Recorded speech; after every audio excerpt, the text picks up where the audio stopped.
Y queríamos arrancar con esta primera charla con Claudio Vivori. Claudio, en primer lugar, es mi amigo, pero para que no piensen que esto es una cuestión de amiguismo, tengo otros amigos que no se dedican a estos asuntos y a ellos no los voy a invitar. Fuera amigo, no estaría un sábado acá. No, tenés que ser un amigo, además. Él es sociólogo, ¿sí? Recibido en la Universidad de Buenos Aires. Fue militante estudiantil en los 80, ¿sí?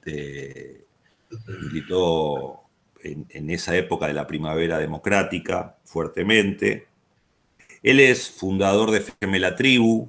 Si bien FM La Tribu lo formó un colectivo muy amplio de estudiantes de la carrera de comunicación de la UBA, hablaremos en algún momento de La Tribu puntualmente, quienes estuvieron en la parte más operativa y la dirección de esa radio, estuvo Claudio, estuvo Ernesto Lamas, Hugo Lewin y yo también.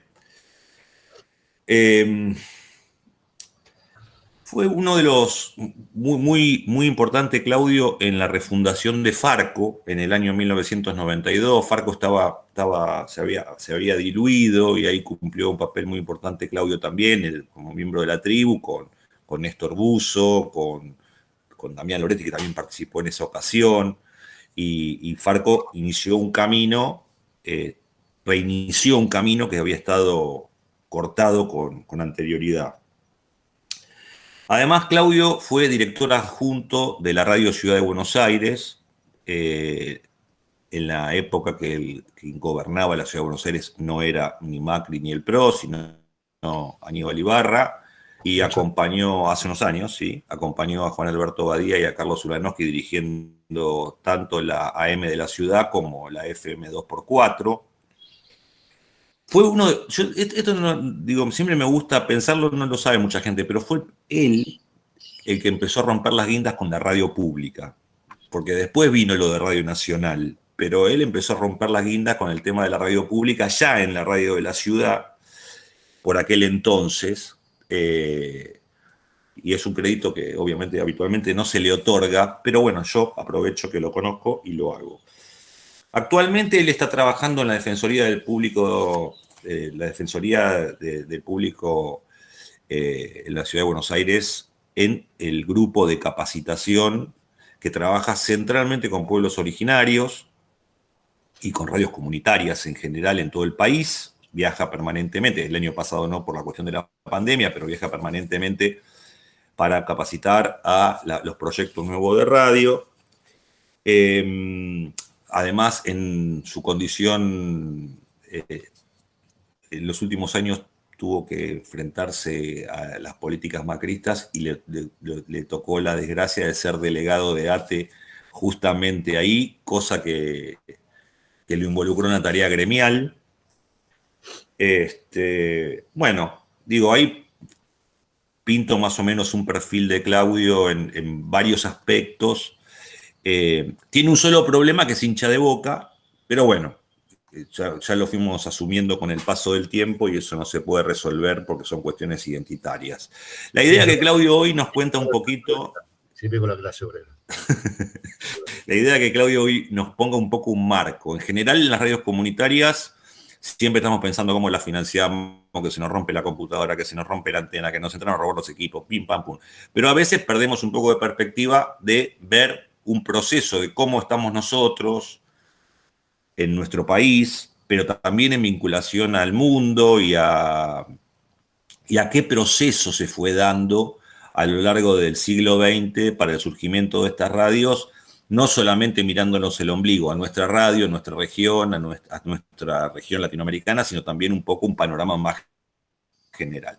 Así que con nosotros está Claudio Vivori, esperemos que lo disfruten, que hagan preguntas. Pueden hacer preguntas sobre el tema de la charla, pero si le quieren hacer alguna otra pregunta sobre algún otro aspecto de los que mencionaba recién, por supuesto lo pueden hacer. Buenos días, Claudio Vivori. Adelante. Buenos días a todos. Muchas gracias por la invitación.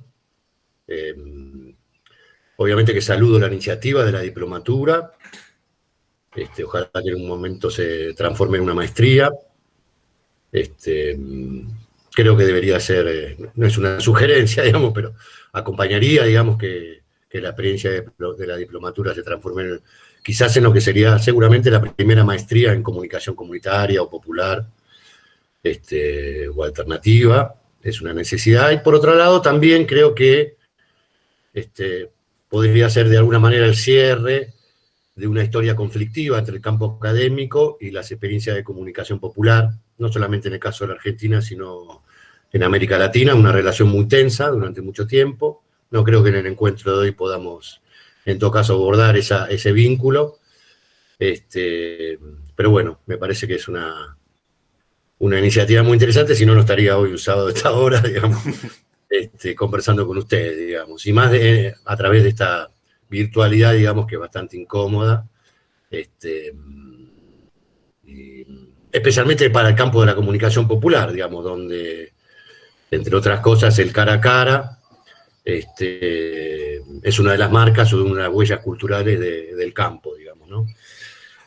Obviamente que el encuentro, desde el punto de vista del tiempo, es muy pequeño para poder profundizar en lo que actualmente podemos decir que es la riquísima historia, digamos, de las experiencias en este caso, en esta tecnología, en lo que es la radio, de las experiencias, digamos, de los distintos colectivos de las clases subalternas, digamos, para abordar el campo de la comunicación.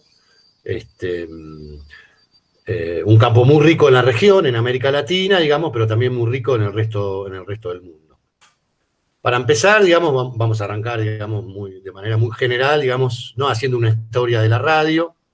Me imagino que deben tener en la currícula de la materia alguna materia que sea historia de los medios, digamos, ¿no? ¿Sí o no? No sé. Sí, me cabecean que sí.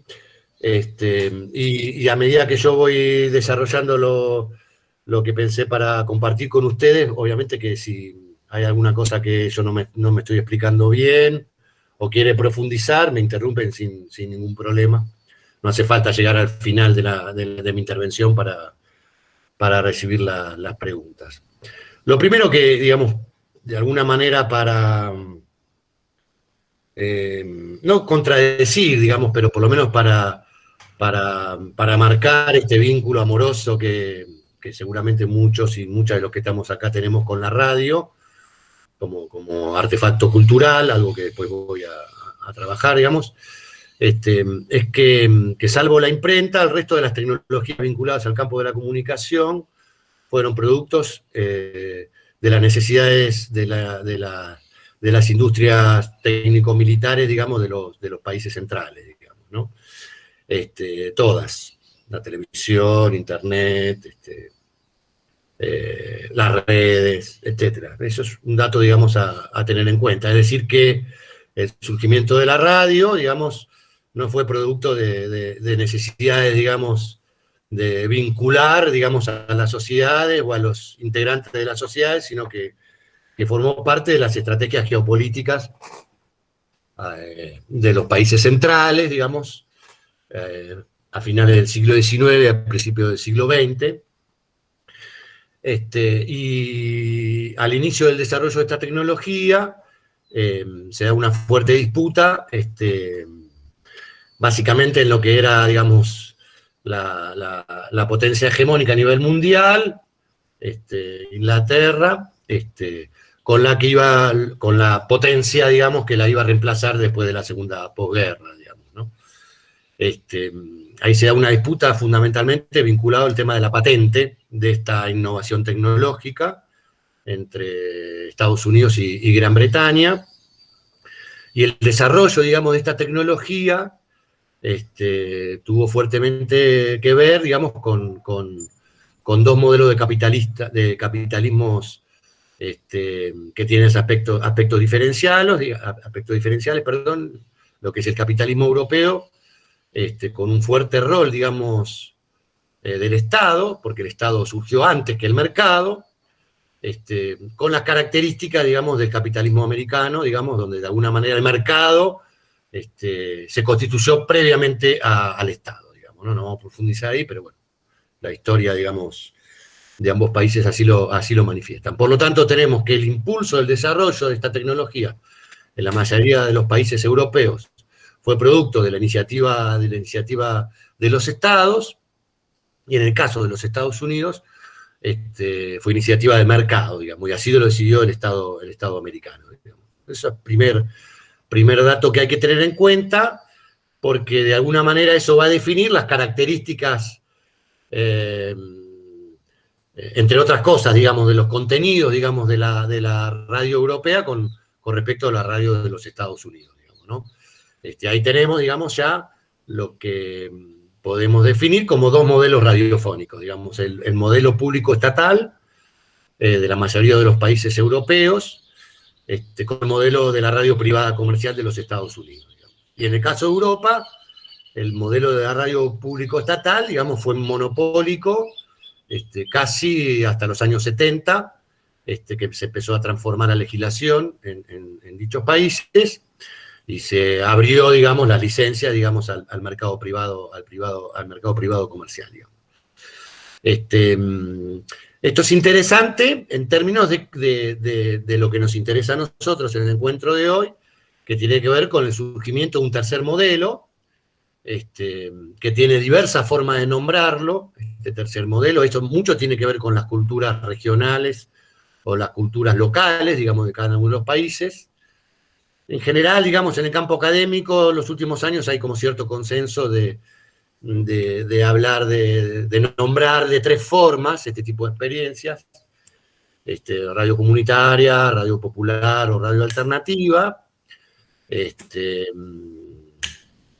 con denominadores comunes estas tres perspectivas, pero también con algunas diferencias.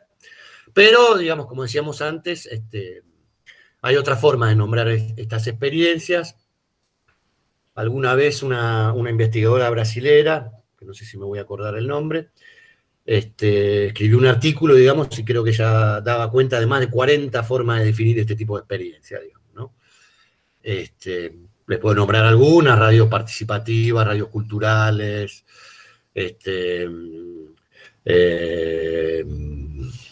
bueno, dije 40 y pico, solamente dije 2, pero... barriales puede ser, Carlos, barriales. Y radios asociativas, educativas. Radios educativas, en fin. Hay una variedad de formas de nombrar por parte de los protagonistas de esas historias sus propias experiencias, digamos, ¿no? Pero como decías antes, más o menos se ha consensuado, digamos, esas tres perspectivas, por lo menos en el campo académico latinoamericano. Y digo, digamos, que es importante, digamos, tener la referencia a estos dos modelos originales, el modelo público estatal europeo y el modelo privado comercial monopolizado por los Estados Unidos, porque da cuenta, digamos, las batallas que tuvieron que llevar adelante estas experiencias con dos monopolios distintos: el monopolio público estatal en Europa y el monopolio privado comercial en los Estados Unidos. En lo que hace a nuestra región, obviamente, esa importancia es fundamental por la influencia que tuvo el modelo de los Estados Unidos en la región, digamos, ¿no? Con vigencia en la actualidad, digamos, ¿no? La mayoría de las legislaciones allá por los años 30 que se dan en América Latina son casi una copia, digamos, de la legislación de los Estados Unidos, más o menos para aquella época, digamos, ¿no? También es interesante tener en cuenta que el modelo público estatal europeo, que todavía sigue vigente, con altos niveles de audiencia, digamos, conocerán algunas marcas, digamos, de esas experiencias. Quizá la más conocida es el sistema de la BBC, digamos, de Inglaterra, pero tenemos la Deutsche Welle en Alemania, todo el sistema de la RAI en Italia, radio y televisión francesa, radio y televisión española, el modelo portugués, en fin. Hay una cuestión, digamos, de la agenda, digamos, de las radios público-estatales, digamos, europeas, que de alguna manera, en el caso de las experiencias latinoamericanas, parte de esa agenda fue apropiada por las experiencias, digamos, de la radio comunitaria popular o alternativa, digamos, en nuestra región, frente, digamos, a una debilidad o en algunos casos la ausencia directamente de los sistemas públicos de medios en en América Latina, digamos. Piensen ustedes que uno de los más fuertes sigue siendo el sistema público argentino, con mucha tradición y antigüedad. Piensen, digamos, los años que tiene Radio Nacional, pero no solamente Radio Nacional, sino el surgimiento de la televisión pública, digamos, la primera televisión en la Argentina, ya por los años 50, Canal 7, digamos, algunas experiencias de radio municipales, en el caso de la Argentina, muy tradicionales, bueno, y también lo que implica Telam, digamos, ¿no? Pero, en general, en América Latina, hubo una fuerte debilidad, digamos, o casi ausencia de los sistemas, públicos de medios, a partir de la fuerte influencia, digamos, del sistema privado comercial de los Estados Unidos, ¿no? Como primera, digamos, primer abordaje, digamos, del encuentro después la pregunta que hay que hacerse es, bueno, el porqué del surgimiento de este tercer modelo, digamos, ¿no? Y bueno, efectivamente, digamos, hay un aspecto, digamos, común a las distintas experiencias regionales o continentales, digamos, que tiene que ver, bueno, con las distintas estrategias de las clases subalternas. Es un concepto gramsciano, digamos, que se expresó, digamos, en el campo de la comunicación como en el campo de la comunicación-cultura, digamos, ¿no? Que creo que es como más acertadamente hay que definirlo. Y esas estrategias, bueno, diferían a partir de los distintos contextos, digamos. El contexto latinoamericano, el contexto europeo, el contexto de América del Norte, y después nos podemos extender hacia África, Asia y Oceanía. Y después las particularidades, digamos, ¿no? En el caso de América Latina, que es la región, digamos, más diversa desde el punto de vista de las características de las experiencias de este tercer modelo, pero también más rico desde el punto de vista cuantitativo, da cuenta, digamos, de que todavía en la actualidad sigue siendo la región con mayores niveles de desigualdad desde el punto de vista de la distribución de la riqueza, digamos, ¿no? Esto para que no nos confundamos, no estoy planteando, digamos, que América Latina, desde el punto de vista de la generación de recursos, es más pobre que África, sino que la distribución de esa riqueza es inclusive, y hay muchísima bibliografía actual e histórica, digamos, sigue siendo la región más desigual desde el punto de vista de cómo se distribuye la torta, digamos, ¿no? En ese sentido, también, digamos, esa desigualdad se expresaba, digamos, hacia lo que son las industrias culturales, particularmente, digamos, el sistema de medios, digamos, ¿no? Ahora bien, la fuerte tradición que tienen estas experiencias en América Latina, hay que hacer una digresión relevante, que es que el fenómeno del surgimiento de estas experiencias que se dan a fines de los años 40, ahora vamos a dar cuenta de eso, a partir de una experiencia que se da en Colombia, digamos, es un fenómeno tardío en el Cono Sur, particularmente en Argentina, Chile y Uruguay, digamos, ¿no? El caso argentino es un fenómeno que surge recién mediados de los años 80 del siglo XX, digamos, es decir, casi 40 o 50 años después de las primeras experiencias, en particular en los países andinos, digamos. Yo no conozco ninguna investigación que le interesa esta curiosidad, digamos, por qué el fenómeno tardío en el caso de la Argentina. Uno podría esbozar algunas hipótesis, ojalá cada uno de ustedes las tome y después las desarrolle. A mí me parece que en primer lugar la tasa de alfabetización de la Argentina, muy fuerte, en los años 40, 50, comparativamente hablando con los otros países de la región, da cuenta de que las clases subalternas tenían mucha experiencia en el desarrollo de las tecnologías en el campo de la gráfica, ¿no? Esto ya desde fines del siglo XIX, principios del siglo XX. Mucho se lo debemos a las migraciones, digamos, de fines del siglo XIX, principios del siglo XX, de varios países europeos, fundamentalmente de europeos, digamos, que ya traían cierta formación anarquista o socialista o comunista, piensen ustedes en los protagonistas de la Patagonia Rebelde, ¿no? Polacos, alemanes, italianos, españoles, etcétera, que venían de esa tradición que fundó, digamos, las primeras bibliotecas populares, y los primeros medios gráficos de los sindicatos, ¿no? De los primeros sindicatos del principio del siglo XX, ¿no? Los ferroviarios, los pasteleros, los albañiles, etcétera, tenían sus propios medios de comunicación en el soporte gráfico.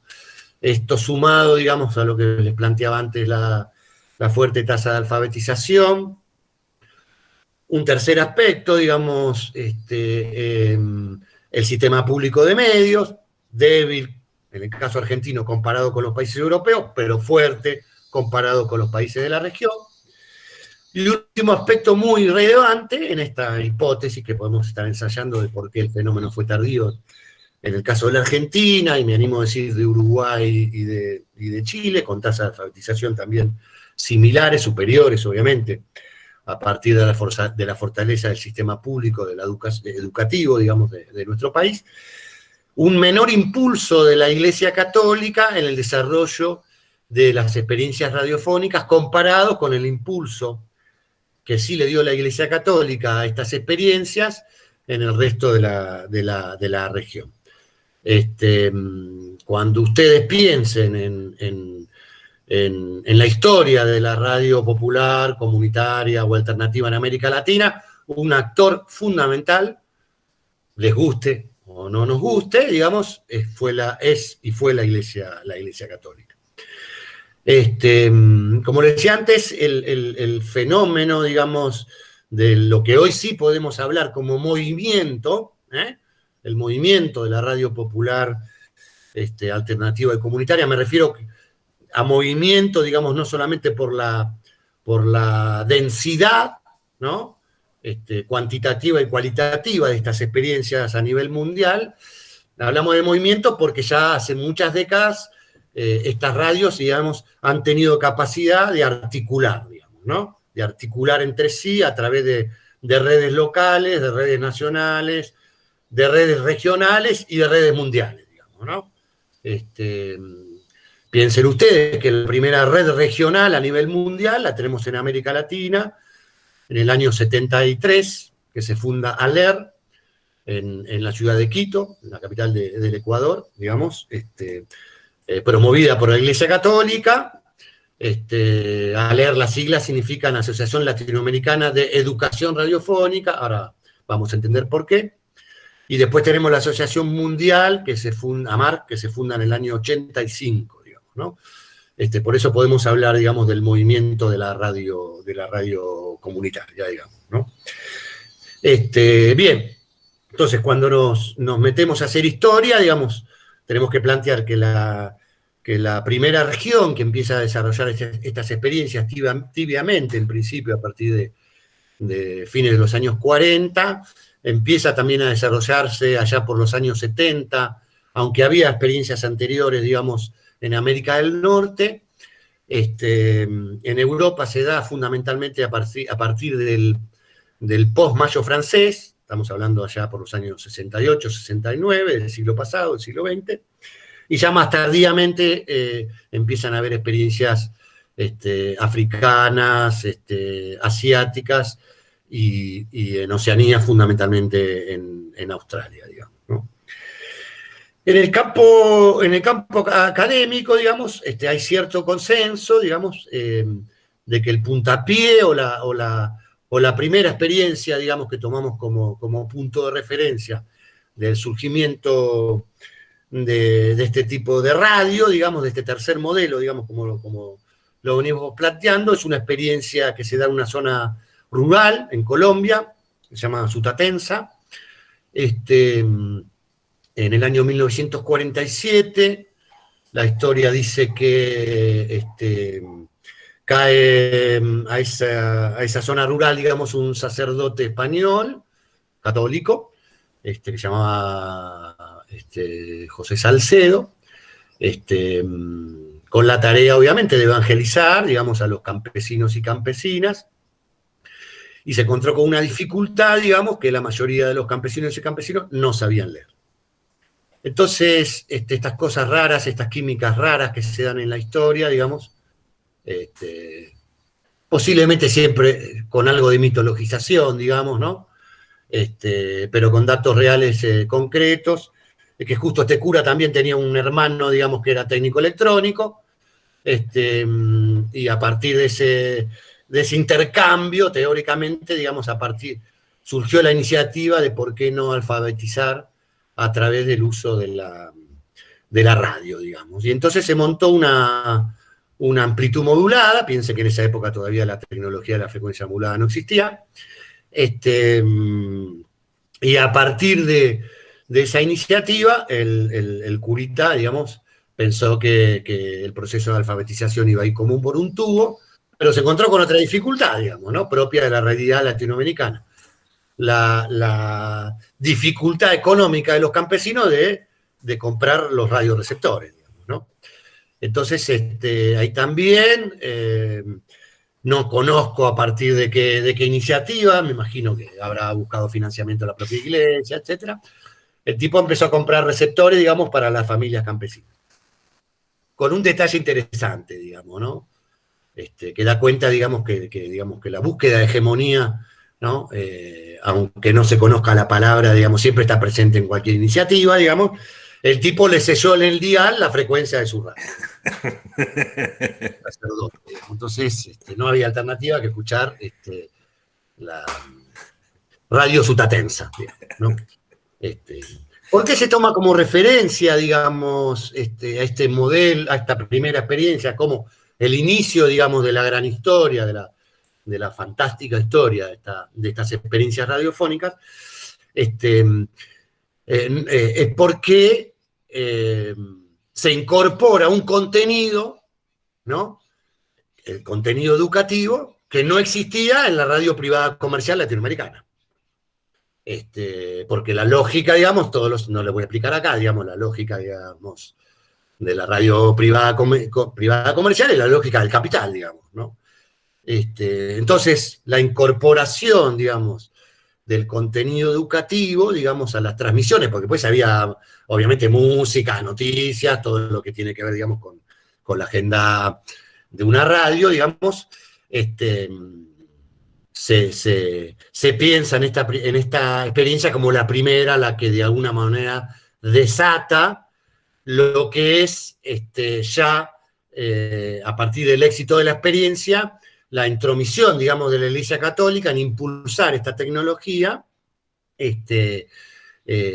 para incorporar contenidos educativos, digamos, y empezar a educar a distancia, digamos. Y surge el fenómeno, digamos, donde sí ya hay mucha bibliografía, algunos autores mexicanas, etcétera, que es digamos, conglomerado, digamos, de radios, digamos, que con el paso del tiempo se conocen como las radios educativas, digamos, ¿no? Fíjense que yo les daba cuenta del surgimiento de esta primera red, ALER, ¿no? Sus siglas significan Asociación Latinoamericana de Educación Radiofónica, digamos, ¿no? Porque esa red lo primero que hace es agrupar este tipo de experiencias a partir del impulso de la radio de la Iglesia Católica Latinoamericana. Todavía hoy tenemos experiencias, básicamente yo les puedo contar dos experiencias, en Ecuador y en Venezuela, donde están vigentes estas radios, digamos. Ahí hay dos redes de radios educativas que se llaman Fe y Alegría, con fuerte influencia todavía de la Iglesia Católica, que educan a distancia, a partir de convenios con los ministerios de educación, educan a distancia y dan los títulos a nivel inicial y nivel secundario, digamos, especialmente en aquellas zonas de complejidad geográfica, digamos, selvas y montañas, digamos, ¿no? Tanto en Ecuador, digamos, como en Venezuela. Creo que Damián también conoce algunos. Yo conocí algunas radios en Caracas, en Maracaibo, digamos. He conocido algunos directores fantásticos de esas radios, digamos, con la particularidad, digamos, de la influencia de la radio de la Iglesia Católica en estas experiencias, digamos, fundamentalmente a dos cuestiones, digamos, que después vamos a abordar. Uno que tiene que ver con los modelos de gestión de estas radios, ¿no? y otro con los cambios internos en los debates teológico-políticos que tiene la Iglesia Católica, digamos, ¿no? En ese sentido, eso se da cristaliza mucho en América Latina, digamos, al relacionar, digamos, ¿no? La época desarrollista en América Latina a partir del impulso, digamos, de los Estados Unidos, digamos, ¿no? Esta idea de superar el subdesarrollo, digamos, sí, el subdesarrollo a partir de políticas de desarrollo, y la Iglesia Católica se monta también, digamos, en lo que después fue una tradición económica en América Latina, que es el desarrollismo, ¿no? Particularmente hay una dirección para que se entienda a partir fundamentalmente de hay un organismo digamos, de Naciones Unidas que se llama CEPAL, digamos, que estudia, digamos, la economía latinoamericana, digamos, ¿no? Y ahí en los años 60, digamos, entre los economistas latinoamericanos surgió una corriente muy fuerte, estructuralista, digamos, pero desarrollista, digamos, ¿no? Donde surgieron grandes economistas latinoamericanos, uno argentino, Raúl Prebisch, por ejemplo, pero otro también, por ejemplo, que fue presidente del Brasil recientemente, Fernando Henrique Cardoso, digamos, ¿no?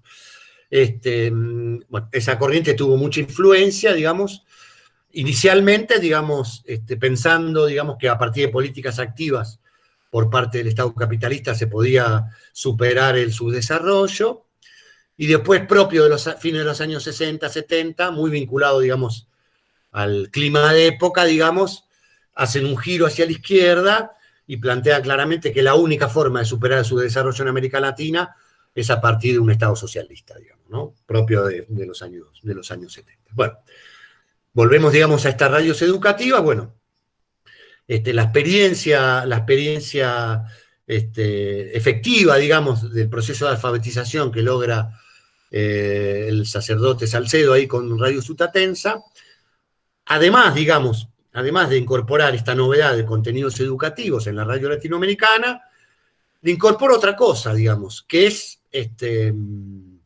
algunos momentos de encuentro entre el emisor y el receptor, a partir de la necesidad, digamos, de balancear, digamos, cómo iba el proceso de alfabetización, digamos, los resultados efectivos del proceso de alfabetización a partir de la utilización de la radio, digamos. Entonces, periódicamente, no sé, digamos, la periodicidad, les soy sincero, pero periódicamente había encuentro, digamos, entre los capacitadores, ¿no? A través del uso de la radio, con sus capacitados, digamos.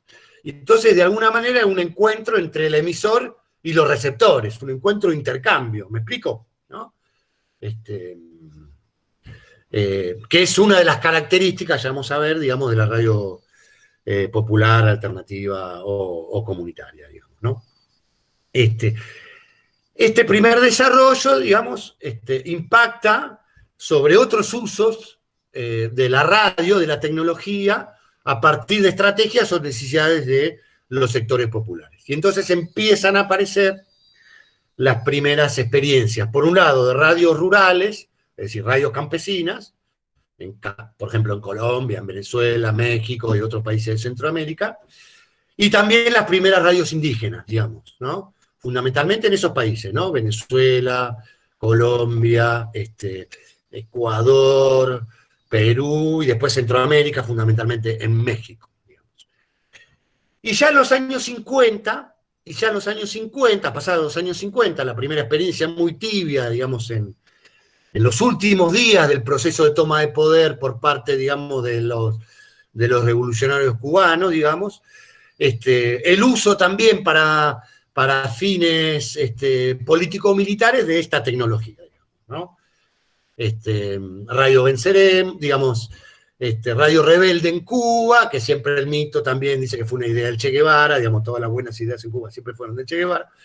En los últimos días, te estoy hablando que transmitió 2 o 3 días antes de la toma del poder, pero después fue una experiencia, digamos, replicada, digamos, por los sandinistas, allá por los años, fines de los 70, principios de los 80, por los salvadoreños en los años 80, digamos, y algunas tibias experiencias, hay alguna investigación, en el caso argentino, de los montoneros, allá por digamos, después del golpe de Estado, digamos.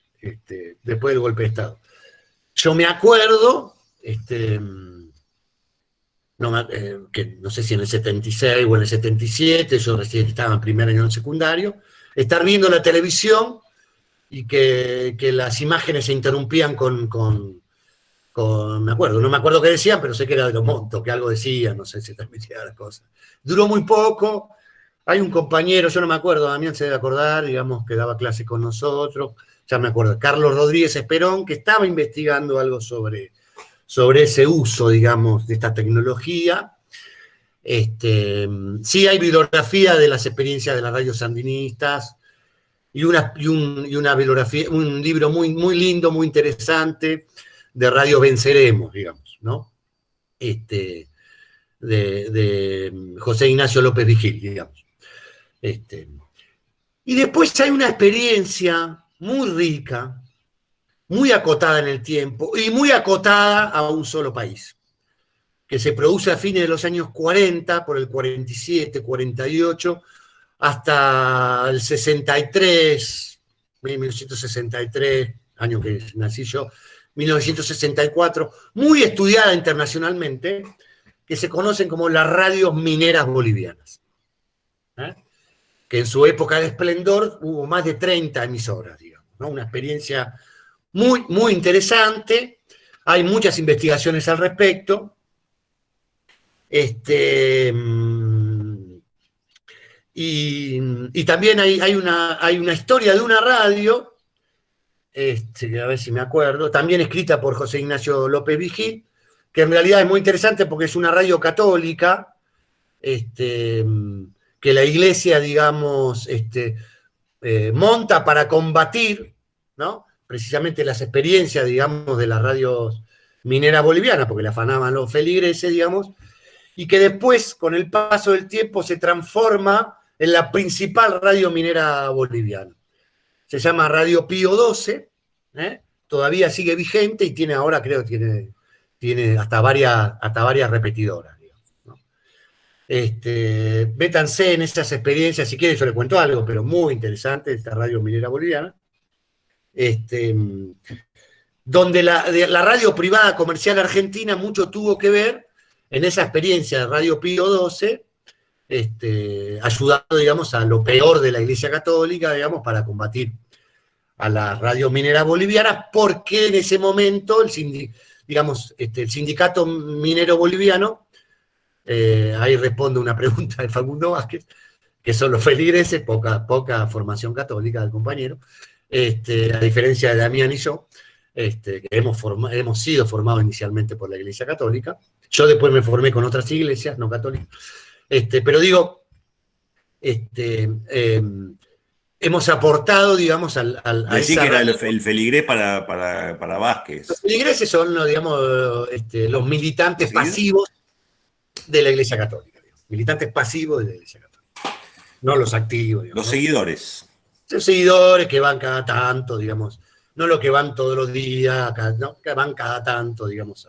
Los simpatizantes en el fútbol. Esos simpatizantes. Los fans. No la barra brava de la Iglesia Católica, digamos. No la barra brava de la Iglesia Católica. El problema es que la mayoría, todos los, digamos, los sindicatos mineros, digamos, que no había un sindicato nacional, sino que eran sindicatos por mina, digamos, ¿no? Adscribían al Partido Comunista, digamos. Piensen en los años 50, ¿no? La plena Guerra Fría mundial. Entonces la Iglesia Católica boliviana tenía mucha guita, le monta una Pío XII, en donde surgió la primera, no me acuerdo ahora en qué zona de Bolivia, donde surgió la primera radio minera, que se llamaba Siglo XXI, porque así se llamaba la mina, en la época que Bolivia vivía de la exportación del estaño. Los grandes dueños de las minas se llamaban los varones del estaño, digamos, ¿no? En ese momento las clases subalternas bolivianas, la fracción más importante eran los mineros, digamos, los obreros mineros, digamos. Después esto se modificó a partir de la caída del precio del estaño, y hoy tenemos otra Bolivia, de donde, como ustedes saben históricamente ahora, las clases subalternas bolivianas, la fracción, digamos, predominante de su interior es el campesinado, digamos, digamos, ¿no? Por eso Evo Morales, etcétera, etcétera. Pero le decía, digamos, que la artística de la radio Pío XII, de la radio boliviana, se produjo en Buenos Aires. Como se producía la mayoría de las artísticas de las grandes radios comerciales de América Latina, Bolivia, Ecuador y Perú seguro, digamos, ¿no? Se producía, obviamente, con una locución neutra, se producía en Buenos Aires. Para dar cuenta, y hago una digresión, digamos, que puede incorporarse a la hipótesis del por qué el fenómeno tardío, digamos, de la radio popular en la Argentina con respecto a América Latina, es la fuertísima presencia de la radio privada comercial en la Argentina. Casi desde el principio del siglo, habrán leído, ¿no?, Lo loco de la azotea, etcétera, etcétera, y la calidad de la producción radiofónica de la radio privada comercial en la Argentina. Es más, digamos, si uno piensa en la cultura radiofónica de quienes escuchamos radio en la Argentina, es la cultura radiofónica de la radio privada comercial. Es decir, a todos nuestros compañeros y compañeras, creo que por acá hay algún compañero de alguna radio, ¿no?, comunitaria, lamento decirles que no existe cultura radiofónica comunitaria. La cultura radiofónica es la cultura de la radio privada comercial argentina, con sus cosas a favor y sus cosas en contra, digamos, ¿no? Entonces, bueno, el fenómeno de la radio minera boliviana, un fenómeno muy acotado, que no se ha repetido en ningún país del mundo, entre otras cosas por cuestiones ideológicas, digamos. Es decir, en general, ¿no?, lo que llamamos la izquierda orgánica, ¿no?, siempre tuvo muchos prejuicios con respecto a las tecnologías, digamos, ¿no?, a las tecnologías de comunicación de masas, ¿no? Mucho prejuicio, digamos, tanto a la radio como a la televisión, digamos, ¿no? No sé si alguna vez habrán escuchado acerca de la televisión como la radio, digamos, la caja boba, digamos, ¿no? Allá por los años 70, digamos, existía esa mirada del campo académico, digamos. Bueno, todavía hoy, ¿no? Volviendo al campo de la comunicación popular, digamos, ¿por qué los sectores populares utilizan esta tecnología, digamos? ¿Por qué utilizan esta tecnología? Bueno, en el caso de América Latina, claramente, hablamos de las altas tasas de alfabetización, todos sabemos que para consumir radio no hace falta leer y escribir. Dato clave, no hace falta leer y escribir. Y otro dato clave en América Latina, digamos, es la fuerte tradición cultural de la oralidad en los sectores populares. Fundamentalmente en aquellos países donde la densidad de los pueblos originarios, digamos, es muchísimo más potente que en el caso de la Argentina, digamos, ¿no? Casi todos los países, podríamos decir, salvo Uruguay y Argentina, diría, digamos, pero el resto hay una fuerte tradición, presencia político, cultural, etcétera, de los pueblos originarios. Otro aspecto, claramente, es los costos de esta tecnología. Los costos de esta tecnología, digamos, ¿no? Comparado con otras. Costos altos, pero comparado con otras, digamos, muy bajos. Y después, obviamente, a lo que significa el laboratorio político, cultural y social, que es la región, digamos, ¿no?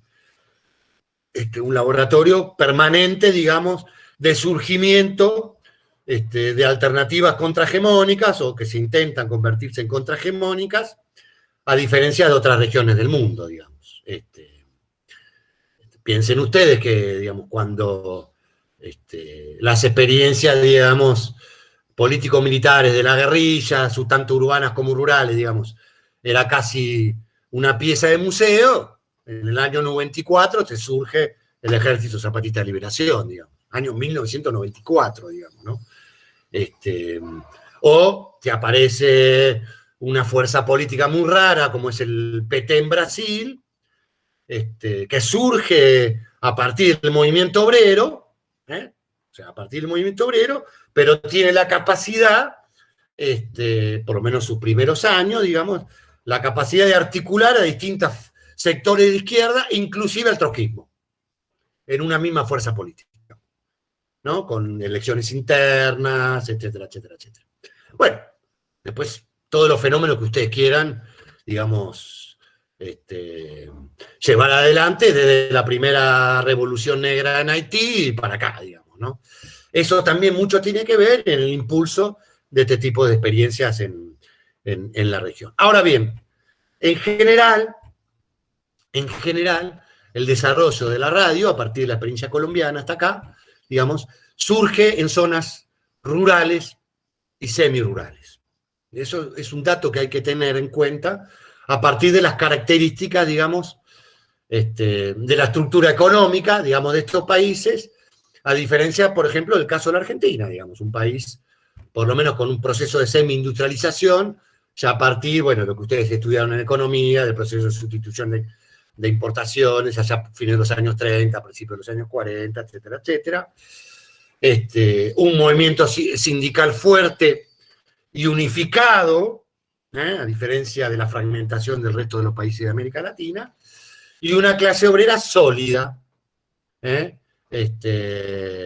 vanguardia, digamos, de las clases subalternas, y con mucha organización, no solamente vertical, sino transversal, digamos. Con lo que me quiero referir es que, digamos, en general, la agenda política se defina en las zonas urbanas, digamos, por multiplicidad de factores, digamos, ¿no?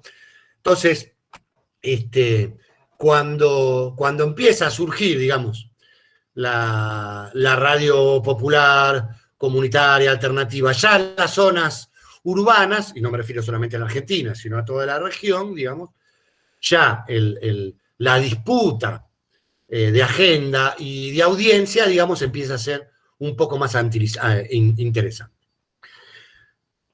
Ahora, después vamos a volver a América Latina, pero me quiero ir un poco hacia otros lugares del mundo. En América Latina, digamos, en términos generales, salvo algunas experiencias particulares, hablamos de radio popular, no hablamos de radio comunitaria. Y hablamos de radio popular precisamente por la categoría pueblo, ¿no? Y cuando me refiero a la categoría pueblo, me refiero a una categoría sociológica, digamos, ¿no? Con fuerte influencia en los intelectuales latinoamericanos ya en los años 60, con formación marxista, a partir de la dificultad que se tenía, digamos, de aplicar mecánicamente las categorías del marxismo para analizar la estructura de clases en América Latina, donde la presencia de la clase obrera era casi secundaria. Me estoy explicando, digamos, ¿no?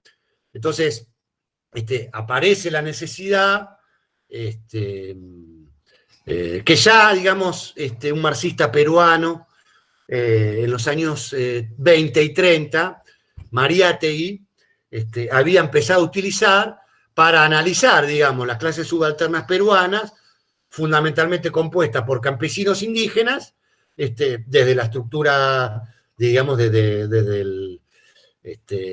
el corpus, digamos, de herramientas teóricas marxistas. ¿Me explico? Si no, me avisan, ¿eh? ¿Sí? Algunos cabecean.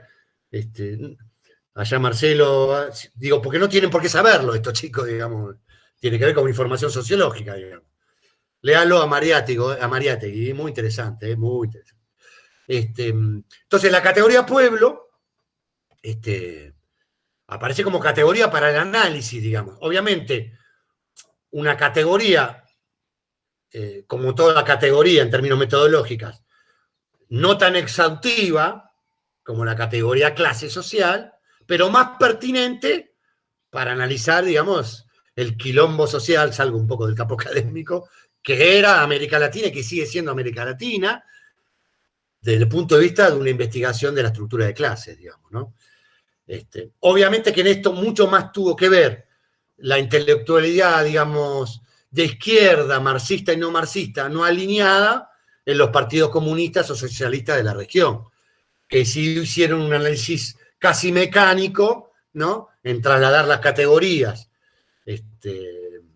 desarrolladas por Marx, que iba todos los días a la biblioteca ahí en Gran Bretaña para estudiar el surgimiento de la clase obrera británica, digamos, con su propia cultura, etcétera, etcétera, y los partidos comunistas fundamentalmente lo trasladaron de manera mecánica, digamos, acá a la región, bueno, así le fue. Entonces, aparece fuertemente la categoría pueblo, digamos, para el análisis, pero que traspasó, digamos, la frontera del campo académico, digamos, y se empezó a utilizar en el uso cotidiano de la militancia de los sectores populares, digamos, ¿no? No solamente en el caso de la Argentina, sino en el caso en casi toda la región, que dio cuenta de lo que se conocen como los fenómenos, depende la óptica del politólogo, digamos, ¿no? Si es un politólogo a favor, te habla de los nacionalismos populares, digamos. Si es un politólogo más de derecha, populismo. Porque populismo no está, digamos, se puso de moda ahora, digamos, pero, digamos, hay populismo, digamos, el Partido Republicano en los Estados Unidos es un partido populista, a partir del uso que le dio, digamos, a la lucha, digamos, el verso, digamos, de la lucha por la esclavitud, digamos, ¿no? Que es un verso, digamos, ¿no? Ahí digamos, lo que se definió con la guerra de secesión en los Estados Unidos es la lucha entre la industria y el campo. Y ganó la industria. 700.000 muertos. O sea, lo que sigue siendo un empate en la Argentina entre la industria del campo, en los Estados Unidos se recibió en 1700 y pico, ¿no? Entonces, se habla de radio popular, es más, no solamente en el campo académico, sino fundamentalmente en los protagonistas de estas historias, digamos, ¿no? Se autorreferencia como radio popular, digamos, ¿eh? Por la categoría pueblo, claramente, digamos, ¿no? Y eso lo podemos ver en otras cosas, ¿no? Centro popular de tal cosa, centro popular de otra cosa, centro popular de otra cosa, etcétera, etcétera.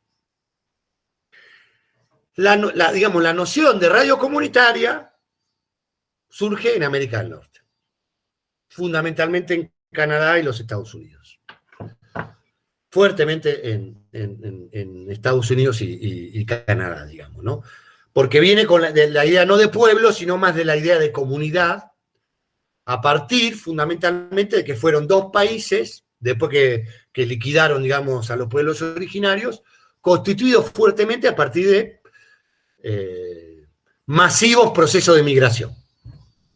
Masivos procesos de migración europeos, pero con una característica fundamental, especialmente en el caso de los Estados Unidos. Con colectivos religiosos muy fundamentalistas, ¿no? Que escapan fundamentalmente de Inglaterra de la guerra de la religión, se llama en Inglaterra, digamos, donde perseguían a todos aquellos que no formaban parte de la iglesia oficial, a partir de la fractura que hay. Bueno, les cuento un poco de historia, divertida, digamos, de Enrique VIII, ¿no? Que no podía, ustedes saben lo importante para la monarquía, poder parir machos y no hembras, digamos. No podía, la primera esposa no le daba toda mina, y no se podía divorciar, digamos, porque él era católico, digamos.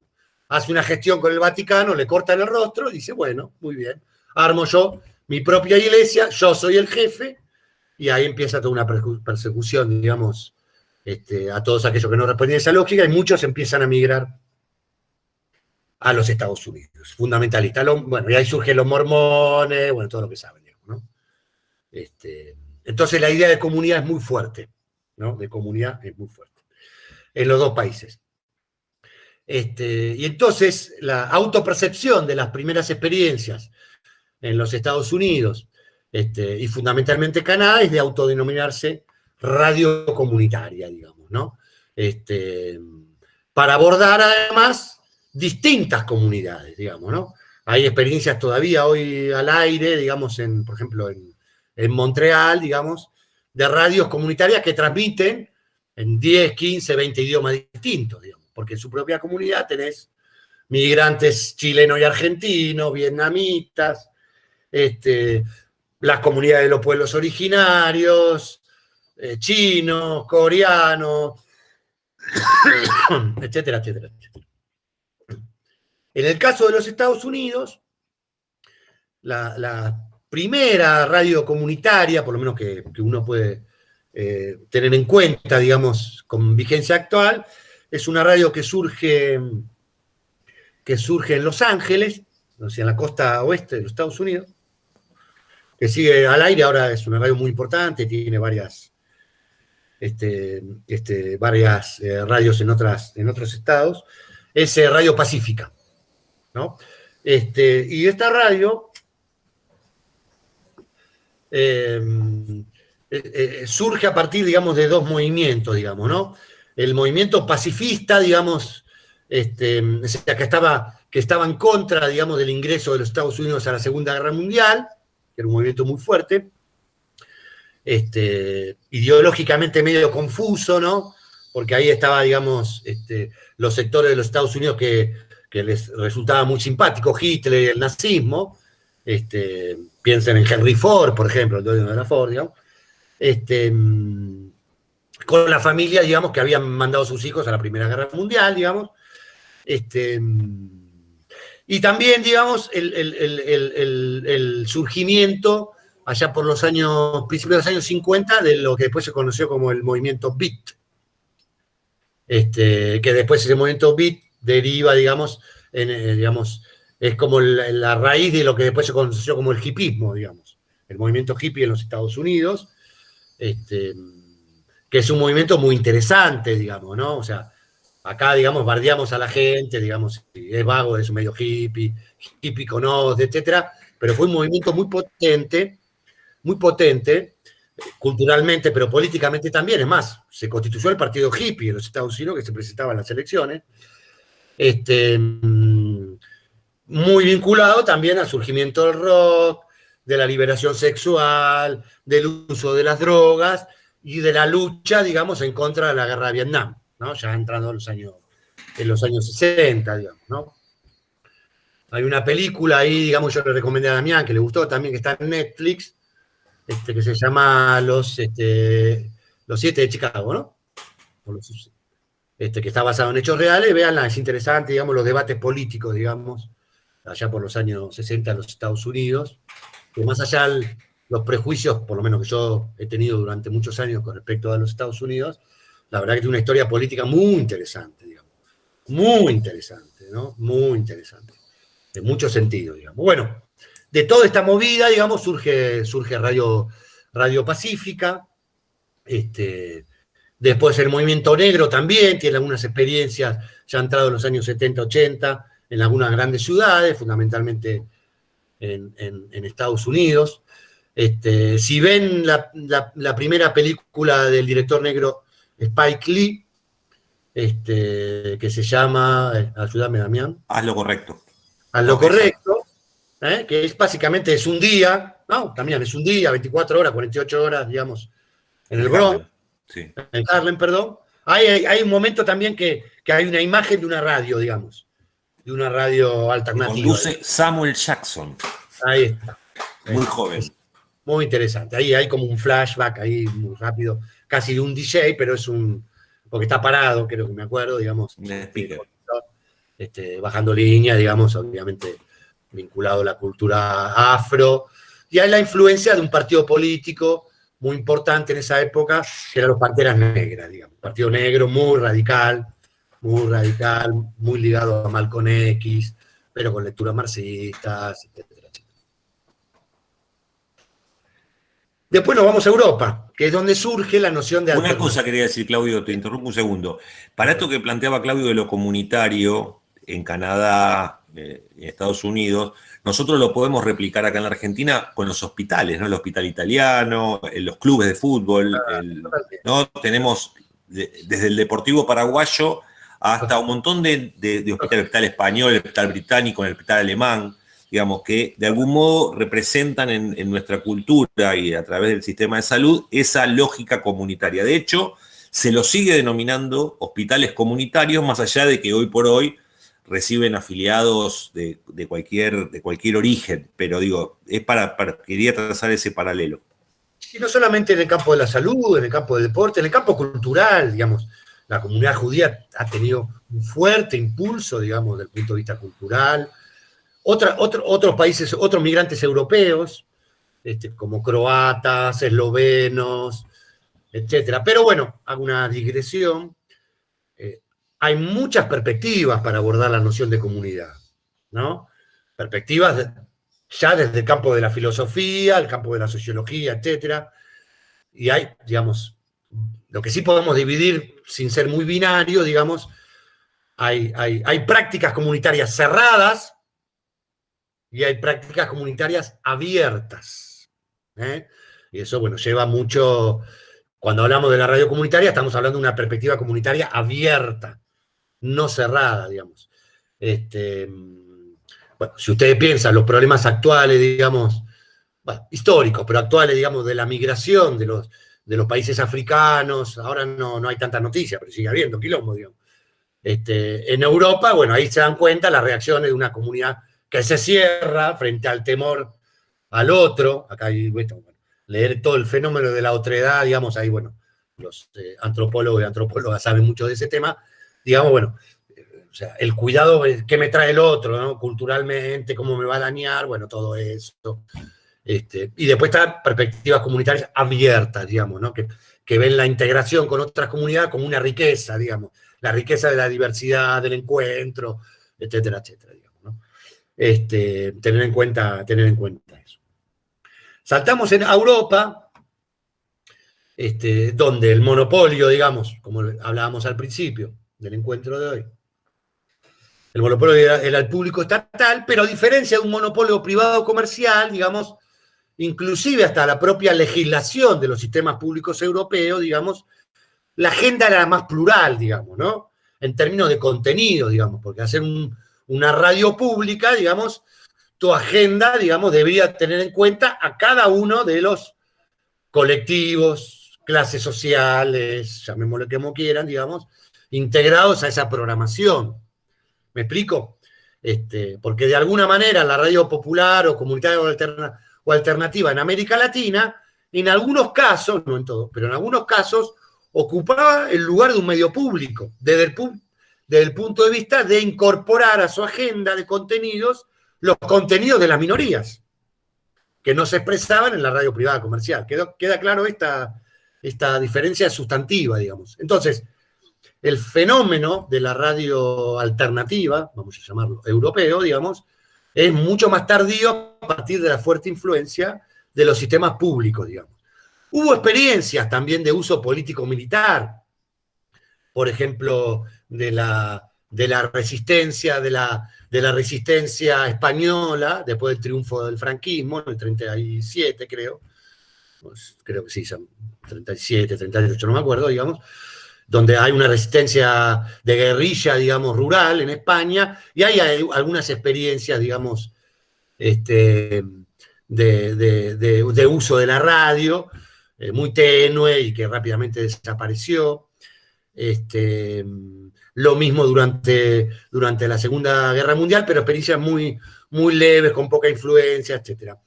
Acá el gran movimiento de la radio alternativa europea, como le decía antes, surge a partir del impacto del Mayo francés, que uno lo simplifica a pensar, digamos, en las calles adoquinadas de París y toda la cosa romántica, pero fue un movimiento mundial, digamos, muy fuerte, digamos, ¿no? En Alemania, en Inglaterra, en Italia, en Japón, bueno, en Estados Unidos, en Berkeley, que surgió el movimiento por la libertad de expresión, movimientos muy, muy fuertes, con violencia, con represión, que duraron mucho tiempo, pero bueno, qué sé yo, París es muy bonito, la Torre Eiffel, ¿no? Francés, que es romántico, se sitúa mucho ahí, pero hubo mucho quilombo digamos, en la mayoría de los países. De alguna manera, el estudiante universitario, en particular, y los jóvenes en general, se constituyen o definitivamente ingresan en la agenda política como un actor político, claramente. En nuestro caso, la experiencia interesante para esa misma época, y ahí volvemos al laboratorio político, social y cultural que es América Latina, tenemos esta particularidad de la unidad del movimiento obrero con el movimiento estudiantil, con referencia a la misma época, 68, el cordobazo, pero después los otros azos, digamos, el mendozazo, el viborazo, digamos, donde hay una articulación del movimiento estudiantil y del movimiento obrero, pero a diferencia del Mayo francés, con la conducción del movimiento obrero. En el caso de la Argentina, cordobazo claramente, a diferencia del movimiento del Mayo francés, donde es el movimiento estudiantil quien vanguardiza la lucha y intenta articular, digamos, con el movimiento obrero, dirigido fundamentalmente por el Partido Comunista Francés, que ve a los estudiantes universitarios como agitadores pequeños burgueses, digamos, ¿no? Bueno, esta irrupción, digamos, de los jóvenes, digamos, como actor político, y de una nueva izquierda, digamos, una nueva izquierda en Europa, que confronta con los partidos de izquierda tradicionales, pero que además confronta con el modelo soviético, con el modelo stalinista. Entonces, surge esta nueva izquierda, nuevos partidos de izquierda, en algunos casos, inclusive, con un nivel de radicalización muy grande que implica el surgimiento ya a fines de los 70, a principios de los 80, de guerrilla urbana en Europa. Quizás las más conocidas son las Brigadas Rojas en Italia, pero tenemos el movimiento Baader-Meinhof en Alemania, el movimiento de acción directa en Francia, la ETA en el caso español, con otras características, sí, un movimiento guerrillero en Europa, aunque me parezca mentira. Y este nuevo movimiento de izquierda rompe con estos prejuicios que yo les planteaba antes que tenía la izquierda tradicional con respecto a los medios electrónicos, por ser masivos, ¿no? Y en ese sentido les recomiendo un artículo de un poeta alemán que se llama Hans Enzensberger, donde un artículo de fines de los creo que es del 69 el artículo, muy interesante, donde cuestiona, digamos, digamos, la mirada de la izquierda tradicional sobre los medios tradicionales, sobre los medios masivos de comunicación, y polemiza, digamos, con un capítulo de un libro de Baudrillard, que se llama, creo que, La economía política del signo, creo que se llama así, no me acuerdo, que hay un artículo ahí que se llama Requiem para los media, ¿no? Es un artículo muy interesante para leer, digamos, ¿no? Medio complejo como Baudrillard, pero muy, muy interesante. Bueno, en fin, digamos, como parte de las acciones y de las iniciativas de este nuevo movimiento juvenil de izquierda, aparecen las primeras experiencias de radios alternativas. La noción de la alternatividad, bueno, obviamente tiene mucho que ver con la tradición gramsciana, con la fuerte influencia de Gramsci, digamos, desde el punto de vista de incorporar al escenario de la lucha política al campo cultural, ¿no? A partir digamos, de esta curiosidad que le despierta a Gramsci la lectura de los folletines de las novelas, ¿no? Francesas en los sectores populares italianos, bueno, muy interesante, ustedes vieron, ¿no? Bueno, yo me gusta mucho Gramsci, por eso lo reivindico mucho. Tuvo mucha influencia también en América Latina, a partir de los años 60 y 70, por su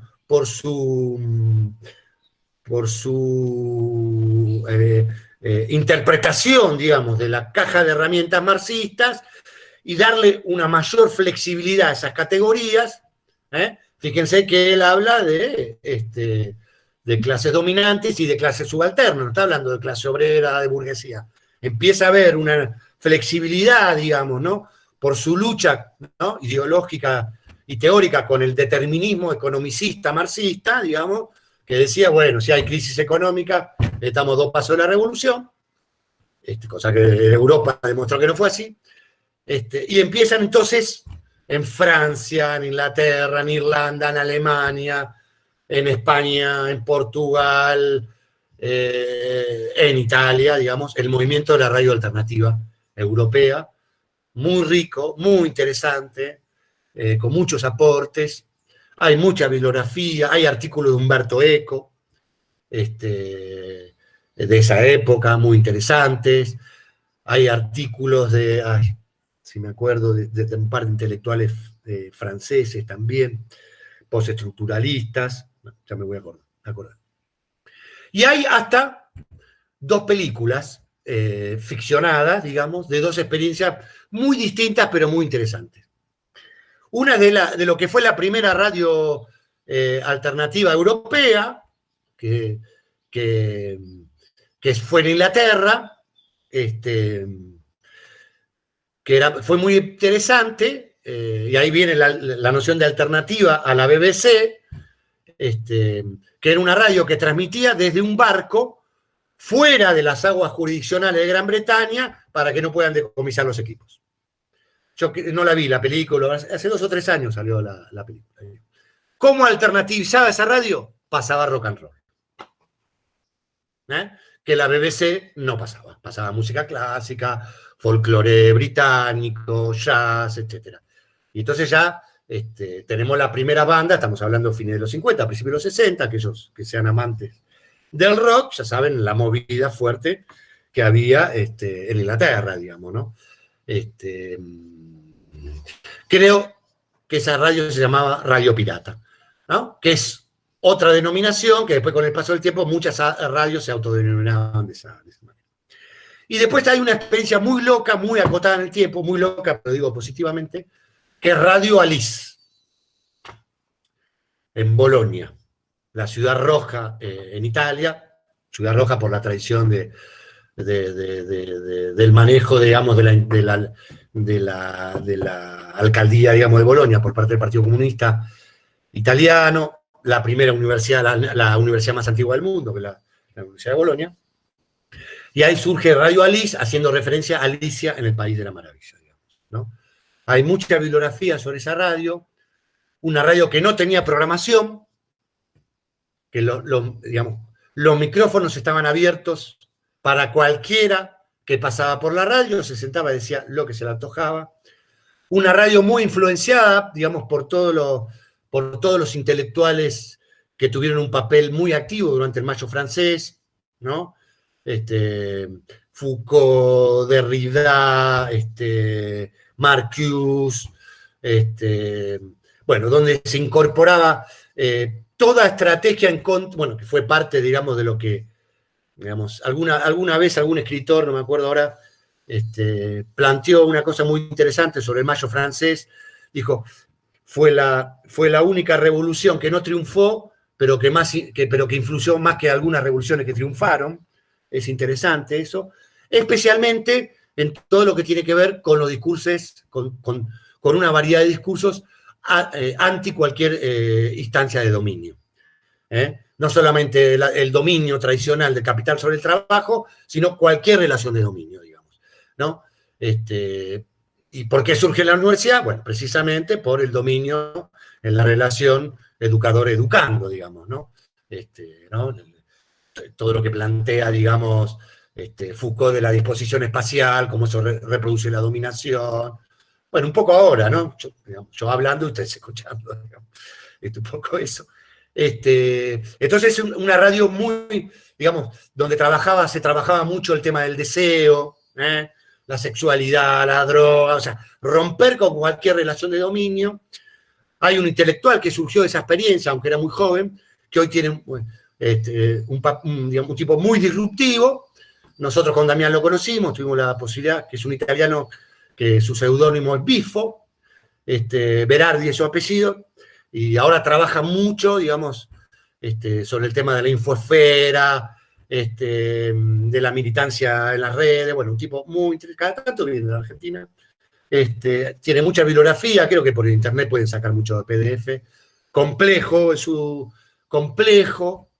en su análisis, porque él también viene de un movimiento de izquierda italiano, digamos, de los años 70-80, que es el autonomismo operario italiano, con una lectura del marxismo muy, muy particular, muy compleja, muy particular, pero bueno, digamos,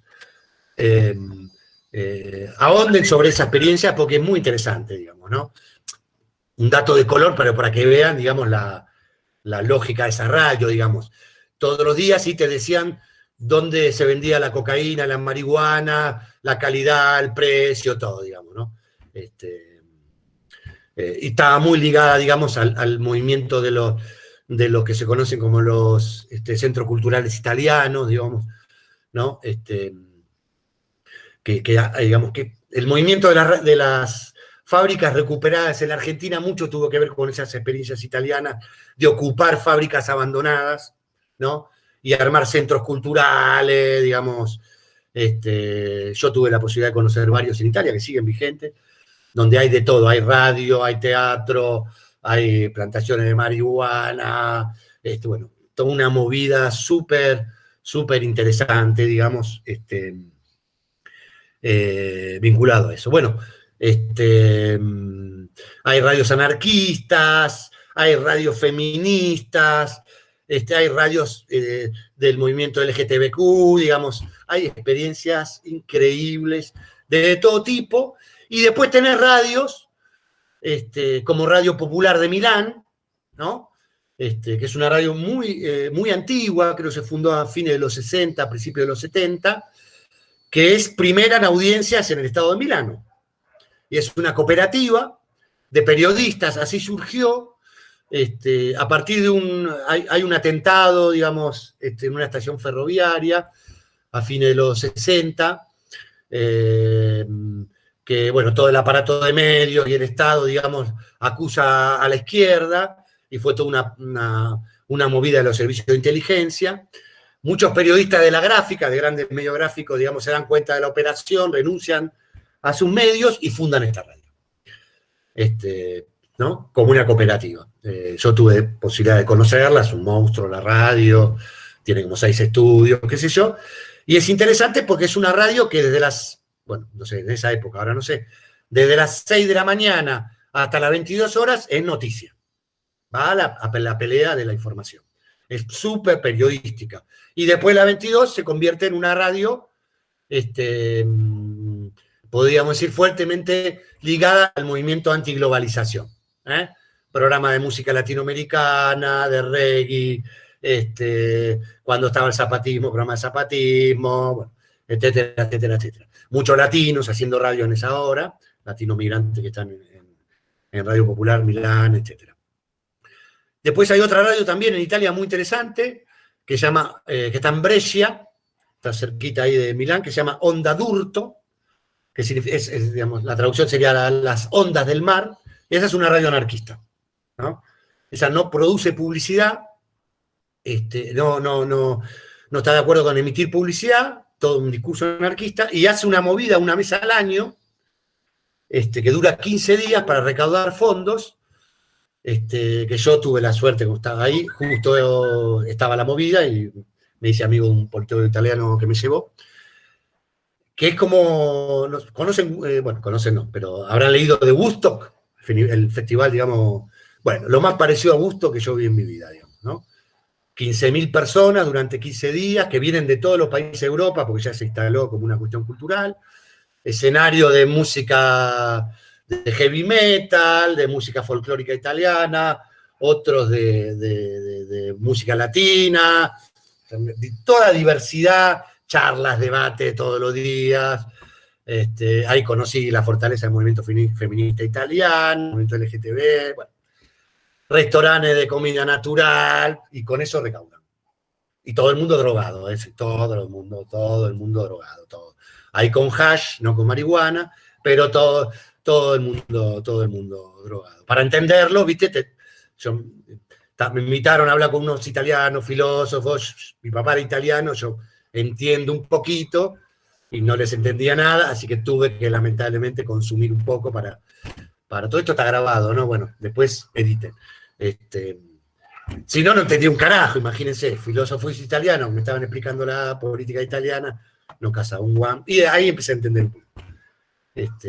Pero bueno, me sorprendió esa movida masiva, y con eso recaudaron 250.000 euros, ¿no? Con eso tenían el presupuesto del año de la radio, porque los tipos no pasaban publicidad. Movimiento europeo.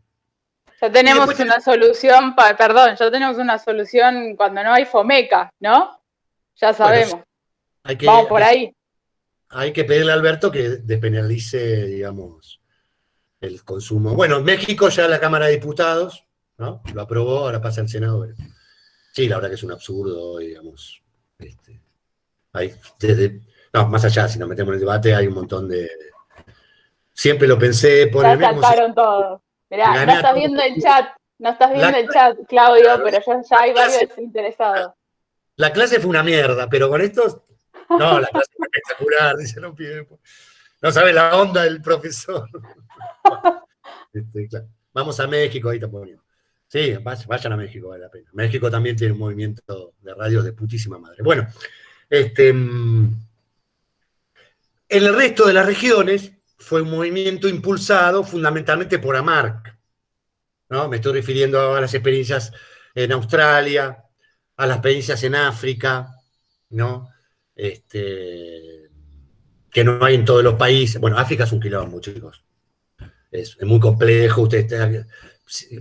Todo el desastre que dejó la colonización europea, en términos, digamos, sociológicos, si quieren, la ausencia casi de sociedad civil, en términos teóricos, y casi la ausencia del Estado, digamos, ¿no? O sea, los europeos, muchos, no todos, pero muchos, por ejemplo, las colonias europeas, portuguesas, perdón, cuando se iban, digamos, se llevaron todo, porque todos los técnicos, toda la administración del Estado era hecho por europeos, entonces había que construir el Estado, o sea, bueno, todo un país muy complejo,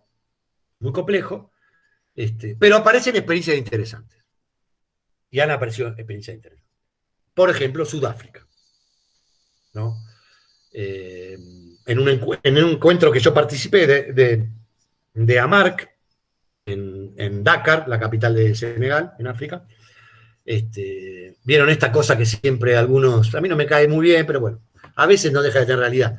Siempre hay un argentino, ¿no? O una argentina en algún lugar raro, digamos, ¿no? Y ahí nos encontramos con un médico argentino de Bahía Blanca, que se pasa mucho en alguna familia de clase media, vieron cuando se reciben, se toman un año sabático y se van de viaje, digamos, ¿no?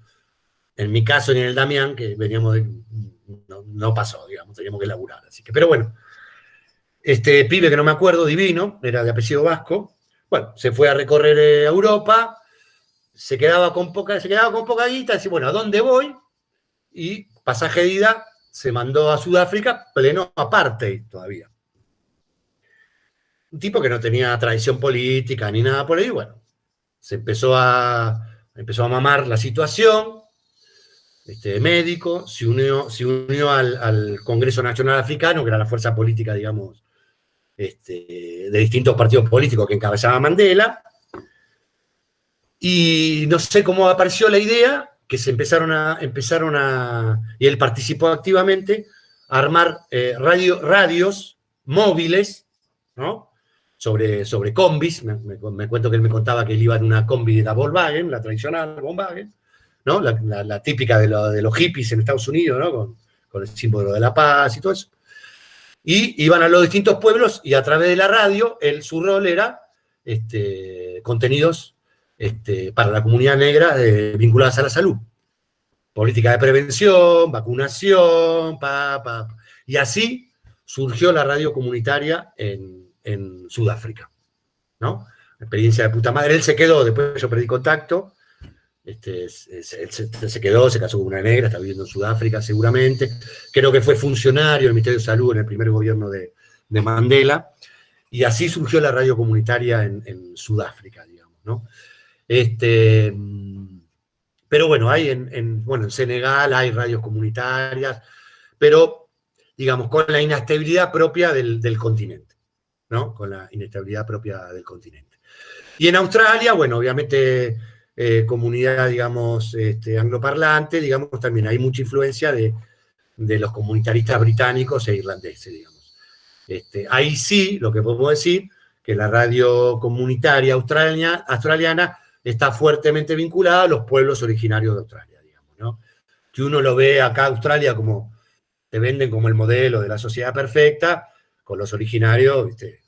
Fueron iguales que cualquier parte del mundo, todavía, ¿viste? A pesar de que firmaron hace unos años todo un documento de devolución de tierra, de memoria histórica, todo eso, bueno, todavía no ha pasado nada, y entonces la radio comunitaria ahí tiene un papel fuertemente vinculado a la cuestión cultural y a las reivindicaciones territoriales, históricas de los pueblos originarios de Australia, digamos. Nos quedan 15 minutos, entonces, 2 o 3 cosas para terminar. Como verán, digamos, por suerte, por lo menos esta es mi opinión, por eso digo por suerte, nunca pudo haber no hay un consenso en el campo académico, ni lo hubo, ni creo que lo habrá, un consenso, digamos, para definir qué corno es una radio comunitaria, o popular o alternativa. No lo hay. Ahí se mezclan perspectivas, digamos, teórico-políticas, aquellos que hemos tenido la suerte de tener las patas en los 2 lugares, digamos, haber sido parte de una experiencia, al mismo tiempo tener herramientas para el análisis de esa experiencia por nuestra formación universitaria. No hay consenso, digamos, ¿no? No hay consenso para definir qué es una radio popular, comunitaria o alternativa. Hubo siempre debate en el campo académico, y lo sigue habiendo, Segunda cuestión, no hay un modelo a seguir. Es imposible que haya un modelo a seguir. Es decir, bueno, quiero armar, no sé, Ángela Torres, ahí que la estoy viendo. Ángela me llama por teléfono, Claudio, quiero armar una red comunitaria. ¿Qué hago? ¿Qué sé yo? No sé. Tendrás que hacer tu propia historia. Trabajarás sobre referencias. Pero ¿por qué no hay un único modelo? Porque la radio comunitaria la hacen quienes la fundan, y después la hacen, depende del vínculo que tengan con su comunidad, con su entorno, con su audiencia definida en el día a día, porque eso hace, sí, a las características de una radio comunitaria. No hay un modelo a replicar. No hay un modelo a replicar. Una pequeña cosa autorreferencial. Cuando nosotros con la tribu empezamos a recorrer América Latina, los volvía locos, les encantaba la artística de la radio, ¿no? Por el cinismo, por el humor, por el doble sentido, se cagaban de risa. Y claro, ¿no? Digamos, es eso, ¿no? Poder replicarlo en una radio comunitaria en medio de la selva del Amazonas peruano. Porque la comunidad es otra cosa, otra cultura, otra forma de abordar el humor, etcétera, etcétera, digamos, ¿no? Por lo tanto, no hay un modelo a seguir. Hay referencias, hay errores que no hay que volver a cometer, si ya los cometiste, ya, ¿para qué? Entonces, no hay un modelo a seguir. Lo que sí, con esto termino, hay cosas que comparten estos proyectos, se autodenominen como comunidades, como populares, como piratas, como participativos, como radios asociativas, culturales, etcétera, etcétera. Hay una concepción de la comunicación. Ustedes saben que hay la concepción de la comunicación. La concepción que se mantiene, que se reproduce en estas experiencias, es pensar a la comunicación como una relación dialógica. Es decir, que el rol del emisor y el rol del receptor no son roles estáticos, sino que son roles que se deben intercambiar. Después ves cómo lográs eso, porque es un desafío, digamos. Cómo lográs eso y sería otro encuentro, digamos. Pero eso es una concepción que comparten, un denominador común que comparten toda esta radio. Un segundo denominador, la propiedad social del medio. La propiedad es colectiva. Hay distintas formas legales de esa propiedad. Cooperativa, mutual, asociación civil, pero la propiedad del medio es colectiva, no hay un solo medio. Segunda. Tercera cuestión, un modelo de gestión horizontal. Es decir, que no replique los modelos verticales, perdón, de la radio privada comercial o de la radio pública estatal. que también es un verdadero vertical, como es el Estado, digamos, ¿no? Acá, hago una digresión, tenemos un problema con las radios vinculadas a la Iglesia Católica. Porque el modelo de gestión de la Iglesia Católica es un modelo vertical, quizás de los más verticales. Y eso se reproduce en las radios populares de América Latina que están bajo la órbita de la Iglesia Católica. Problema, digamos, dicho por el propio director de esta radio, con los cuales yo he hablado. Acá tenemos un problema, digamos, ¿no? Una contradicción, si quieren. Y obviamente el cuarto aspecto tiene que ver con los contenidos, digamos, ¿no? Incorporar contenidos que no incorporan los grandes medios, que generalmente son los contenidos de la mediodía. No solamente la perspectiva, el abordaje, digamos, el enfoque, sino incorporar contenidos, digamos, que no incorporan. Por ejemplo, otra autorreferencialidad, digamos, yo creo que La Tribu tuvo los primeros programas feministas de la radiofonía argentina, sin lugar a dudas, que fíjense el nombre, Vida, Pasión, Muerte de la vecina de enfrente. Y la chica que la conducía, Franca, era lesbiana. Creo que fue, yo sé, habría que hacer historia, pero creo que era un programa claramente feminista. O sea, no abordaba, era un programa feminista. Así que, en ese sentido, digamos, en el caso particular de la radio privada comercial de la Argentina, ha habido un aporte, ahora no tanto, pero claramente en los años 80 y 90, de la radio comunitaria, popular, alternativa de la Argentina, a la radio privada comercial.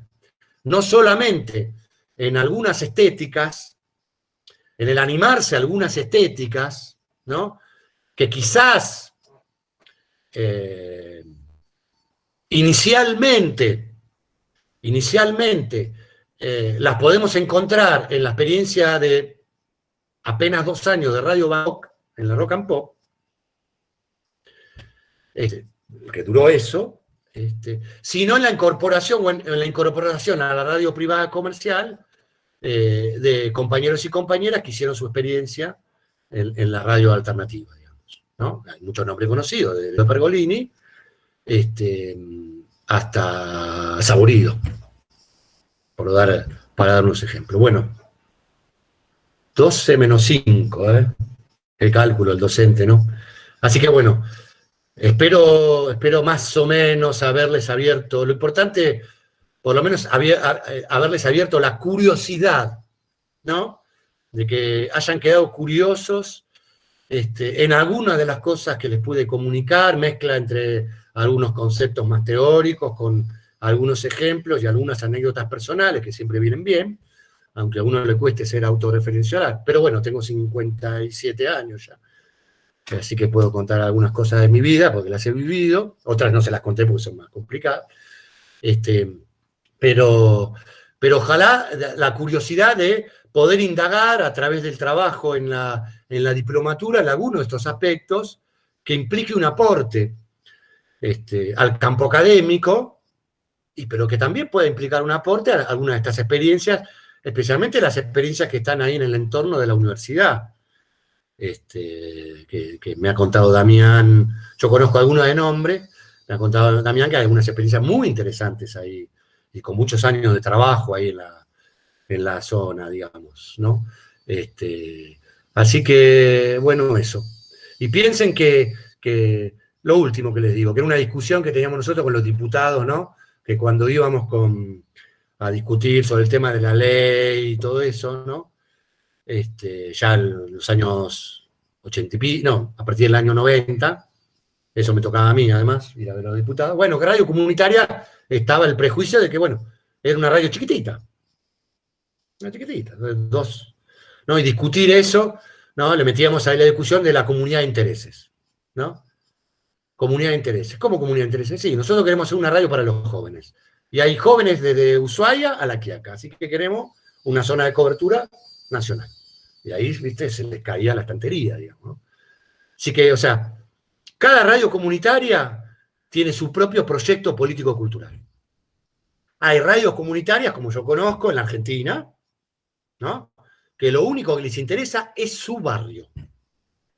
es su barrio. Y hace 15 años que trabajan para su barrio.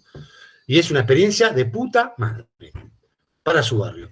Y hay otras experiencias, como Radio Popular de Milán, que le interesa la disputa de la agenda, a matar o morir, de la agenda nacional. Así que ahí tenemos, entre ese haz de grises hay de todo. De todo. Hay radios que les interesa que los escuchen los mismos que piensan como ellos, y es una decisión. Y están las otras radios que no, que quieren seducir, provocar, interpelar, ¿no? A los que no piensan como ellos y como ellas. Así que eso. Bueno, quedan tantas cosas, pero bueno, está bien. Queda. La idea un poco era esto también, teniendo en cuenta que también hay muchos estudiantes de la carrera, en General Sarmiento, como decíamos la semana pasada, es un tema poco explorado, también el tema de este tipo de comunicación. No es que en la academia en general esté muy explorado. Vamos a conversar también con alguna gente que investiga sobre este tema, también atendiendo a que también hay muchos estudiantes que desde ese lugar pueden también pensar en algún momento desarrollar investigaciones en este asunto. Paramos 5, le agradecemos a Claudio, la verdad estuvo buenísimo. Bueno, che, los muchísimas dejo. gracias, Claudio. Gracias por la paciencia. Repito, ustedes que son la primera camada es la que le tiene que poner mucha garra para que digamos, la diplomatura arranque sólida y escalón por escalón, ¿viste? Vaya construyendo un espacio de reflexión académica y de producción académica que tienda puentes con todas estas experiencias de las cuales van, como le dije yo, a aprender un montón como estoy aprendiendo yo. Nos vemos.